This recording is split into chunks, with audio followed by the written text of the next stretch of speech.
Hello everyone, welcome to another Dark Art interview, again at Prophecy Fest 2024. And today we're sitting here with Morten and Peter from Blazing Eternity. Yes. Thank you very much for coming. So, you're back after a very long time, 21 years since the last release, World to Drown in 2003. How does it feel for you to release new songs to play live again after 2011, I think, if that's correct? It feels very good. I mean, it's true. The last album, A World to Drown In, was released in 2003, and after that we sort of went into.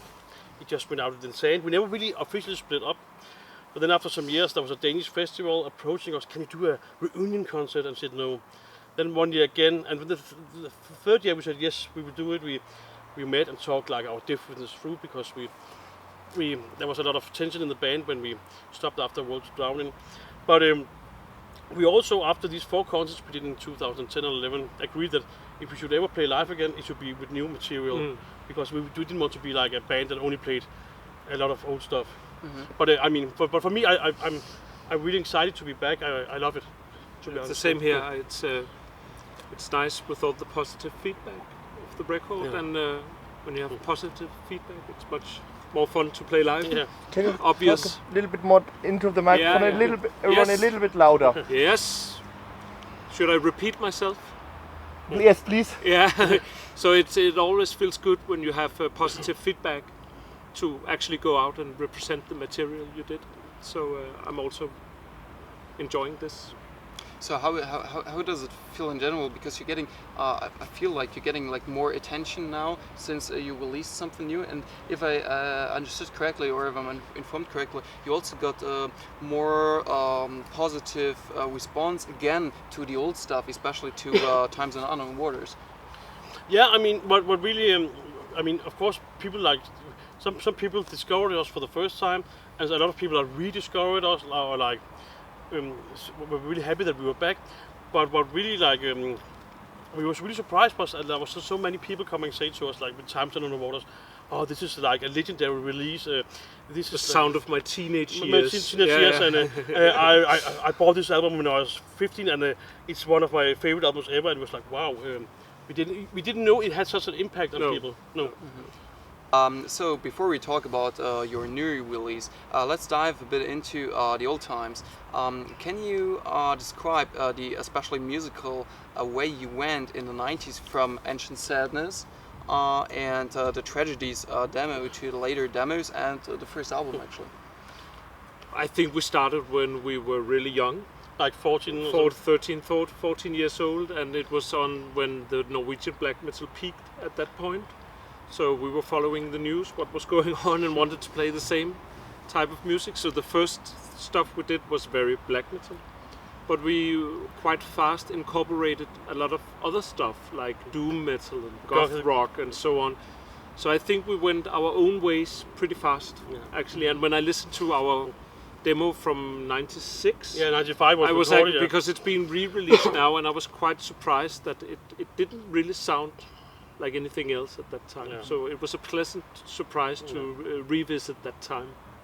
So I think we just followed that,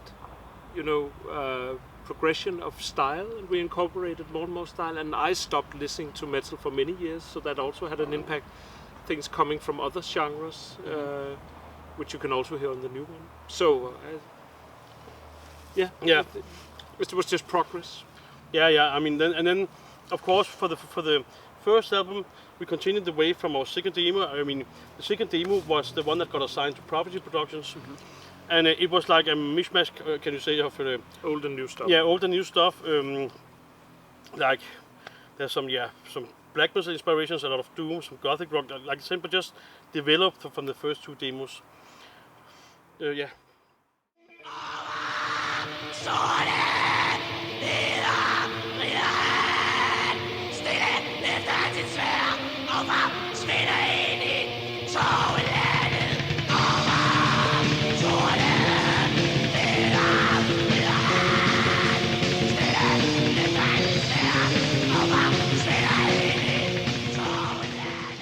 All right. So what was your idea, what you wanted to express and visualize musically and emotionally with the first album, Times and Unknown Waters? The way I experienced it back then, when I heard it for the first time, I already anticipated, the album, your first album, anticipated a lot what later became like a huge part of the sort of like a post-black metal and post-DSBM, as I would call it, this kind of mood and atmosphere, although the music is in some other parts way different, I would say. Yeah, I would say, I mean, with this, like DSBM, I mean, it was not really an issue at that time, you know, there was nothing really called it at the same time. So I'm just glad that somehow that we managed to do something already then that had been taken up by not because they took it up because of us, but I just think that with some ideas at least we were quite ahead of the time, yeah. Mm-hmm. Yeah. Okay. So it was basically, I think we just kind of followed our hearts, just to sound like a cliche, and did whatever with the music we also liked as well. I think that's a good idea because you know, in the end, that's what makes music unique. You know, when you actually, like you said, like when you follow your heart and you're not like trying to copy, like you said earlier, like, you know, like what was on the peak at that time. You know, just like copying exactly, stuff. And I can say also, I mean, in Denmark, for example, I mean, there was a lot of things going on, like death metal was still big, like new thrash metal, and our album was like, people really, I mean, the press didn't get it, like, what are you doing? Because nobody really sounded like us. The radio wouldn't play it. Like the metal shows was like, I mean, they played some other metal at national radio, but ours, they didn't know what to do with it. But in outside Denmark, we got a lot of response, and it's always been like this, especially Germany. I mean, yeah. But of course, the later years, and of course, the new album is very different in Denmark now. Yeah, I see. You heard about like the influence, like the people told you like that especially your first album had like huge influence on musicians and people who like just normally listen to music. You heard about that now, so how would you rate the actual influence of that album on later musicians and the whole genre of atmospheric driven black metal yourself? I mean, do you agree with people saying that this album is easily not one of the best Danish black metal albums, but also very path-breaking, let's say, an innovative album for that time, actually? I think it would be very to brag to say oh, it has been an impact on all this and this. I mean, I'm just honored if it has an impact. I mean, we are very. But it's very hard when you are the band and you're playing the music and you are in that time. It's very hard to know which kind of effect it would have on people. And I think for us it came as a surprise when the new album was released, as Peterson said, how much impact it had, because I did not know. And I did not know at the time, and I did not know in the years to follow.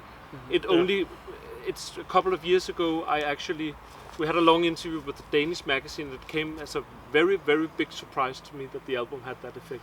I did not know that people were still listening to that one. I did not know. Okay, that's really interesting. Yeah. Okay, really interesting. We both know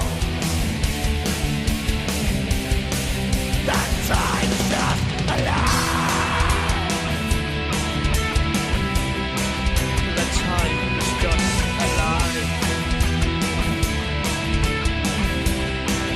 That time's just a lie.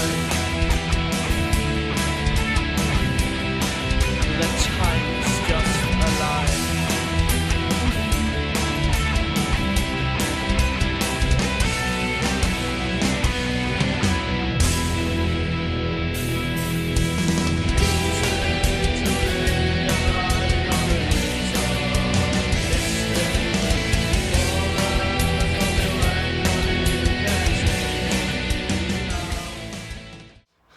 Okay, after that, not much time passed until you recorded the second album, A World to Drown In. Can you explain how you came up with this relatively drastic change in music? What was your motivation to do something very different from the first album and the demos, especially beforehand?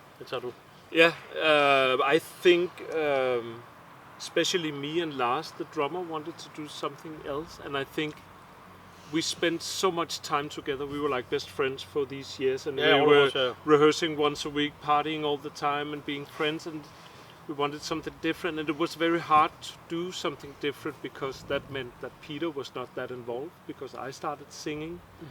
And we didn't really have a plan. So we had 7 songs, and we went in with Marcus of Imperium and started recording, but I don't think anybody knew how it would end. So it was very loose. So we just started recording and putting some tracks on top of each other. And I think if we had the technology that we have today, then it would sound much better and much differently. But it has some good stuff and some stuff that did not succeed, I think. Okay. But there was no plan. But it's also like a kind of a period where there was like there was a little tension starting to grow in the band, and you know, I mean, between us internally and stuff, and this, of course, when I listen to the album, I still get this into this mood of like how it was at that time. Yeah. But I still think the album is very good. Some tracks are better than others, but I think it was because this. I think so too. And then it was just very loose, and we were trying to do something completely different. And I had been away from metal music for years at that point, so I wasn't really interested in doing any metal at all. Yeah. So I think that's something that is very audible on the album, because you clearly hear influences that are non-black metal, or maybe even On Words of Drowning? on the second album. So can you give us a little bit of insight, like what especially like when you didn't listen to black metal or metal in general, what did you listen to? What was actually the stuff that inspired you to do this kind of musical change? I think one of the main, it's a band you wouldn't know in German. It was the Danish band called Love Shop, which we all were pretty much into at the time. But I also think stuff like The Cure and even some Mogwai, which we all were very fond of, and Godspeed Your Black Emperor and stuff like that. And Post-rock. you can hear some of that on the album. So I think we tried a lot of stuff to incorporate these things. Some successful, some not that much. But I'm very glad and proud that we actually tried to do something different, because a lot of bands feel secure and do the same stuff for decades. ACDC. So I'm kind of proud that we tried something really different, even though it wasn't a success. It maybe fell down between two chairs. Like metal people thought it was too soft, and normal rock people thought it was too hard. But I mean, but I would say, like also like the later years, it got some. We got a really good response now. A lot of new people discovered the album and stuff. So, Yeah, I mean, you know, in the end, that's something. By the way, what I wanted to mention earlier, good bands. Actually, like the influence, like really good bands. I think they didn't only have like an influence on you, but also like on many other bands. So I think that's very good, like especially post rock, you know, and like this kind of post punk kind of style. Great influence, and I think it's actually a good thing, and I think that's something that like when I speak now as a fan of Blazing Eternity, it's something that makes the release or the whole band very interesting, because you did not do like you didn't repeat, as you said, basically you know what you were doing, because you know you're trying to keep it interesting, and most importantly to do the stuff that you like to do at the time. You know, for example, me, I'm not a huge fan of the second album, just because I don't know, I could not get into it as much as for the first album. and that's honest talk. That's just being honest, you know. But I appreciate that more than a band trying to reproduce something that they had like a little bit of success with, you know, and just, you know, at some point it gets boring, you know. Like the best example is maybe Iron Maiden for me, because if I want to listen to Iron Maiden, I listen to the old albums that I like a lot, and when they release a new album, sorry to all the Maiden fans out there, but you know, the thing is, when they release a new album, I don't care, because it's like probably, and you know, for Iron Maiden you could put another band X on it, you know, it's just an example. But you know, you don't need stuff that's repeated all the time, you know, especially not in one band, in my opinion. No, I totally agree. Yeah. Words from you is a touching expression. Haunting bitterness is tearing me down. To be with you is to be with the world. Untitled reasons I carried with the wind.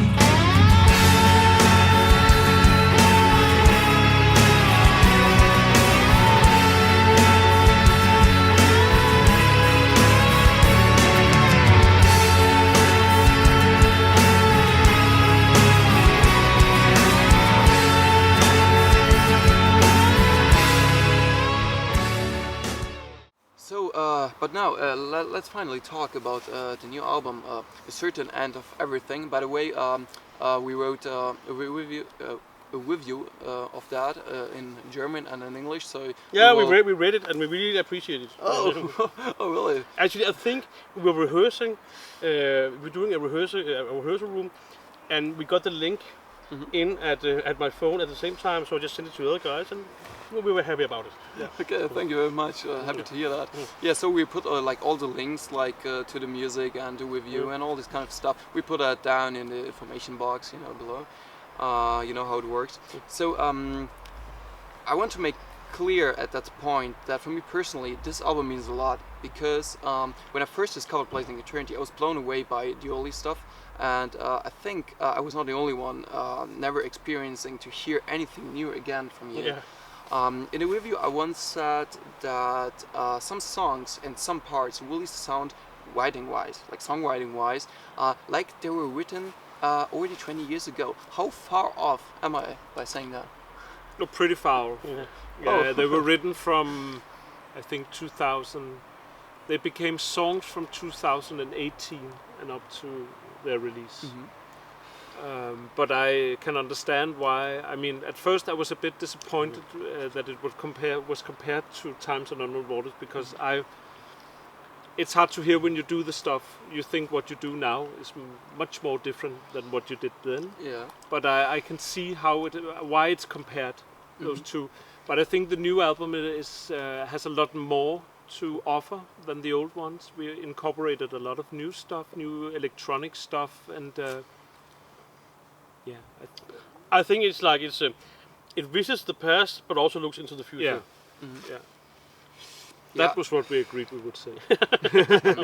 I think I would in a review something like that maybe the first album put like a very high expectation on you, because it was really like I mean I was not there when it was released, but it put like a high expectation on people, like expecting new stuff from you. I'm just happy to hear that that somebody discovered after all these years. Yeah. Because you were not there. I mean, it's like wonderful to hear for us as a band. Yeah. Yeah, and I mean like for me personally speaking, I mean I discovered Blazing Eternity, like especially the first album and the demos, like 10 years ago, I think, like about 10 years ago, and it was for me something really special. And I mean, like I'm also doing music. I mean, not on the same level that you're doing music, maybe, but it had an influence on me, and I have no really big connection to Denmark or to you guys or something like that. But there's actually that influence that you have, and I think you were actually like continuing that with your new album. I think. Thank you. It's a big compliment. Yeah. Okay, so maybe that's a bit connected to earlier questions that we had, but how did it feel, and how was the overall experience to work again with Markus Stock on the album? I mean, it must have been a very different experience than back then in the days in Zelting and Rachtig, in the House of Prophecy. But it's been quite different because we didn't record it with him. So we actually recorded by ourselves in Denmark, and we had a drum engineer which recorded some drums and vocals, and I have a small studio where we did the rest. So actually Markus was mixing and mastering the record, and we were not, I mean, it could only be him doing that. Yeah, because we agreed. We agreed. I mean, he did the first 2 albums and said he needs to have an impact on the new album because he was such big part of our history. And a very good friend. Yeah, and a very good friend. So it's like, of course, we need to have Markus doing like the mix and mastering, because we know he would do the final touch on it. Yeah. And I think he did wonderful work, as always. Yeah. So he just took what we he made it sound like we hoped it would sound. Yeah. There's no disappointment. No. Of course. But of course, it was a quite different year, because in the early days, we went physically to the Prophecy house, stayed there for like 3 weeks. 3 weeks, recording every day. Prophecy had the house in the first floor, then we have like the guest room for us on the second floor, and studio on the third floor, and it was like really good times, I must say. But this, of course, it's different now, but it's also more convenient, let's say. But it also, the means of production have changed. So I mean, you can spend 3 years working on something, you couldn't do it back then. You had 2 weeks That was what you paid for, and then you had to finish.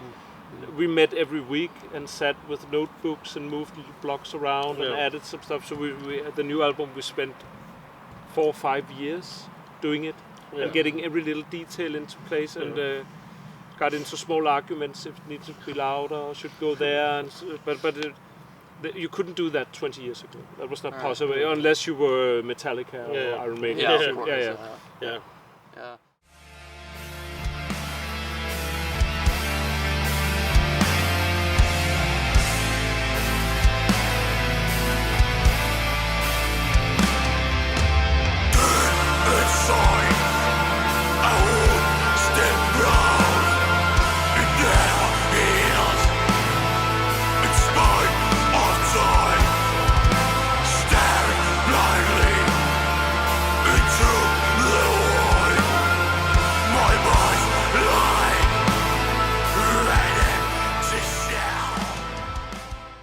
So like a little, like for me personally interesting question that I would like to ask regarding this is because I grew up in the same region, like Martin did with Prophecy, on the Mosel, in this area. And the thing is, like, like it's just for me personally very interesting because I was just very little at that time when you were there. Actually, like so many like great musicians being there and recording stuff and doing. Like, can you tell me a little bit, like I don't know, maybe a story or anything that you remember from that time being there and most importantly, how did you like the region on the Mosel? I really loved the region, and I mean, you can. We have One thing I remember was the Mosel Operette in Seltingen, which were going on at the time we were there. Right? I'm recording, and every night you could hear the Seltingen Richtig song go on the. But I remember it's quite different from Denmark. It feels quite foreign to go in that region because nothing looks like that in Denmark. So it's very different. So it felt kind of exotic going there for me. So it really felt like, you know, if you go to Berlin or Hamburg, it looks like Copenhagen basically. But it went a bit further down in Germany. It was really different, exotic, and we drank a lot of beer in Seltingen. And for the second album, we were not living in the Prophecy house, but also in Seltingen. At this, it's a holiday apartment. And we were very big fans of course, the Mosel wine. And in the basement of these holiday apartments, we had our own this kind of small closet where you can, where there was filled up with wine bottles every day, and we drank like all of them each day. And after 1 month of coming home, Martin Koller asked us, say, I got a bill of 2,000 euro for wine for 2002 for 3 weeks. What to do with this? But we managed to find a deal. But yeah, so we loved to stay in Seltingen, and we had a lot of Mosel wine. Okay, that's pretty cool. Well, if I'm not mistaken, I don't know. Remind me, you played before with Placing Eternity in that region, did you? Did you once played in like on the like the before the festival was introduced, like the Prophecy concert nights or something like that? No. I think we were on a small tour, small Prophecy tour.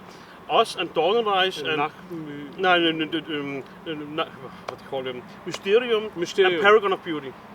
We were 4 bands playing like in Bielefeld, Erfurt, and at the Saarbrücken or something. So so we were, but it was only 3 days.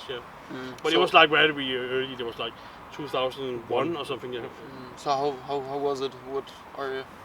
Yeah, it was really good. I mean, I can't remember that much, I must admit, but I remember it to be good. I remember the first place we played were an old swimming hall. And I mean, but we got friends, of course, and I mean the guys from Autumn Place, some of them play Paragon of Beauty. I'm still like in touch with them and stuff. So after so many years, so that's great. That's great. So before I ask the last question, you play later on. You play 2 different shows.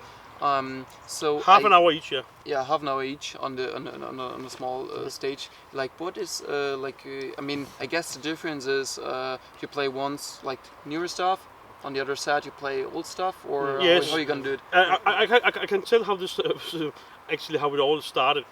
It was, when Martin Koller invited us to play here.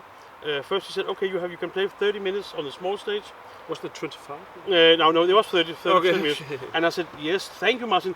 But to drive from Denmark to play 30 minutes is a little. Can we get some more? I don't know.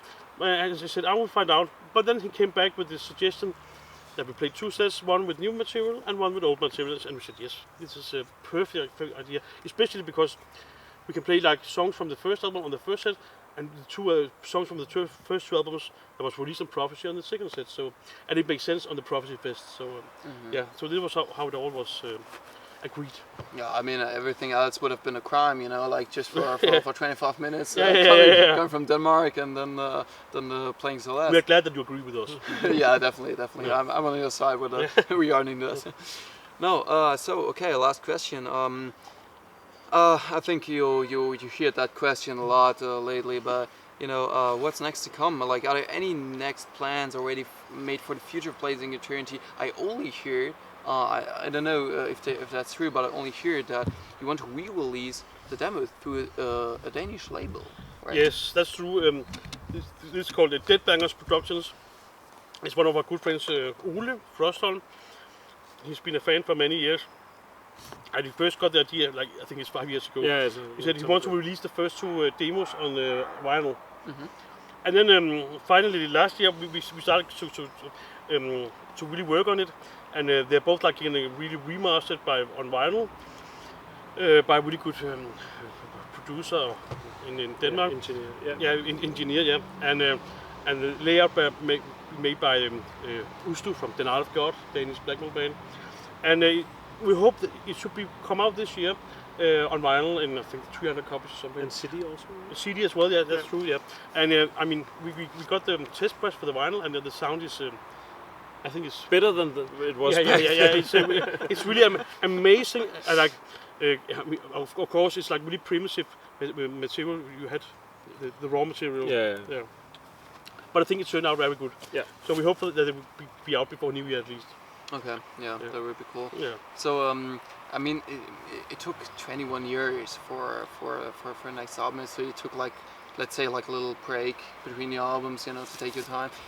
But do you plan on like actually continuing with the band, or? Definitely, yeah. Yeah. So the next album will be when we're 60. No. I think we already started a bit.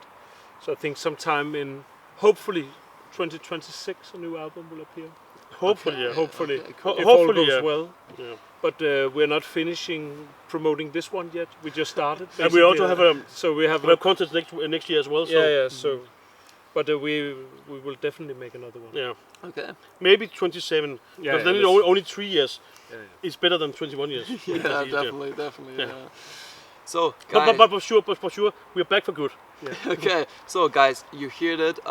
You will hear new material from these guys here, and new material on Dark Art, because that's something that we kind of miss, like, yeah, you know how you say it, So yeah, you will read about that on Dark Art. Like I said, you find all the links and stuff like that. Everything you will find below there. I think we'll go back to the cave, have another beer, and thank you very much, Peter. Thank you for Morten, Thank it you was for a the pleasure. interview. Thank you so much. And see you next time. Sure.